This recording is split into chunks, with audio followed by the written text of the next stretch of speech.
कुछ स्थान ऐसे होते हैं जहां समय की गति ठहर जाती है, जहां इतिहास पत्थर पर नहीं बल्कि आस्था की सबसे गहरी परत पर लिखा जाता है। यह है बोध गया, वह केंद्र जहां एक राजकुमार ने परम ज्ञान प्राप्त किया और सिद्धार्थ से बुद्ध बन गए।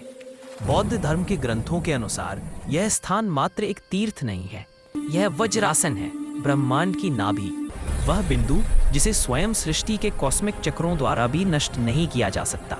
लेकिन इस अविनाशी केंद्र के ऊपर विनाश का एक चक्र बार बार चला है। बोध गया का इतिहास शांति का नहीं बल्कि निरंतर संघर्ष, वध और पुनरुत्थान की कहानी है। एक अविनाशी केंद्र जिसने अपने भौतिक स्वरूप को बार बार मरते हुए देखा है। यहाँ हर ईंट के नीचे एक रहस्य छिपा है। आखिर कैसे ये ईंटों का ढांचा, जो पत्थर जितना मजबूत भी नहीं, उन तलवारों, बमों और सदियों की उपेक्षा से बच गया जो इसे इतिहास को नक्शे से मिटा देना चाहती थी।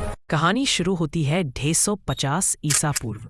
सम्राट अशोक ने इस स्थल को पहली बार पहचान दी। बौद्ध धर्म के प्रबल अनुयायी अशोक ने यहाँ एक मठ और एक मंदिर की नींव रखी और उसी स्थान पर पवित्र वज्रासन, हीरे का सिंहासन की स्थापना की, जहाँ बुद्ध ने ज्ञान प्राप्त किया था। अशोक के बाद 100 ईसा पूर्व के आसपास यहाँ स्थानीय बलुआ पत्थर से एक रेलिंग, वेदिका लगाई गई। ये पत्थर की कलाकृतियाँ आज भी इस बात की गवाह है कि इस स्थल का महत्व कितना गहरा था। लेकिन इस पवित्रता पर पहला हमला किसी बाहरी दुश्मन ने नहीं किया, यह एक निजी प्रतिशोध था। अशोक की ईर्ष्यालु पत्नी रानी तिष्यरक्षिता इस बात से नाराज थी कि अशोक अपना समय वृक्ष की पूजा में बिताते थे।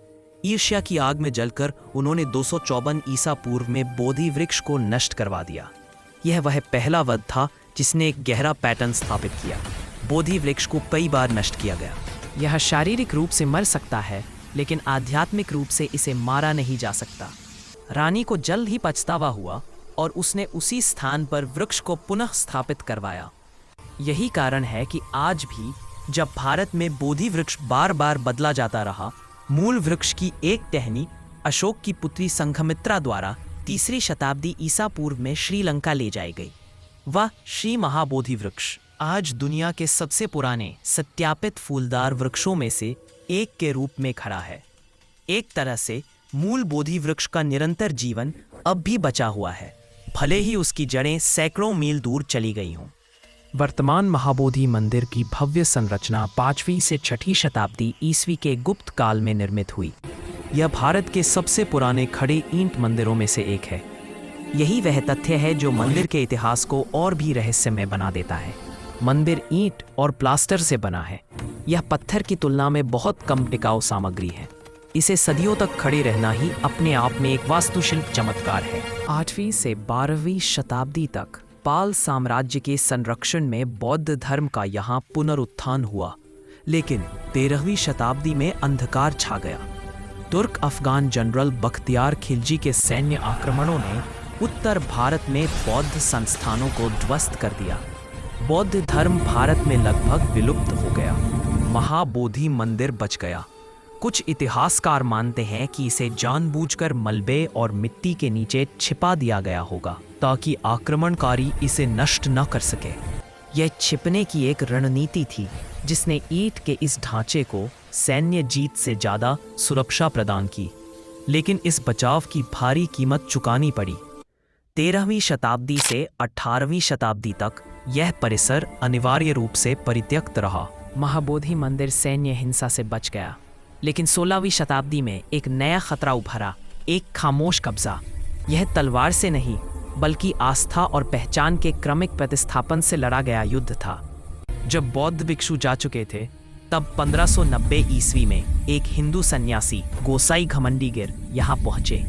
उन्होंने मंदिर में रहना शुरू कर दिया, हिंदू अनुष्ठान स्थापित किए और बोध गया मठ की स्थापना की। अगले 300 वर्षों तक हिंदू महंतों के एक वंश ने इस पवित्र स्थल पर नियंत्रण बनाए रखा।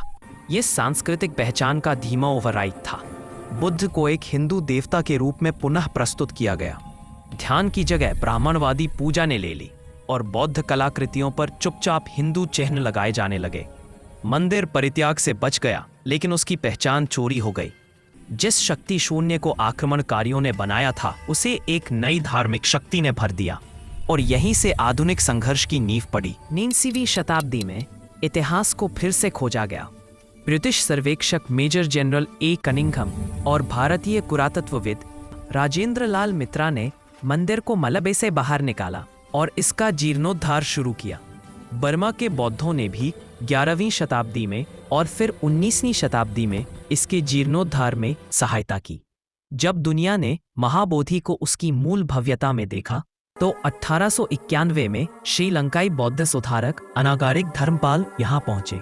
उन्होंने पाया कि दुनिया के सबसे पवित्र बौद्ध स्थल पर एक हिंदू महंत का प्रबंधन है।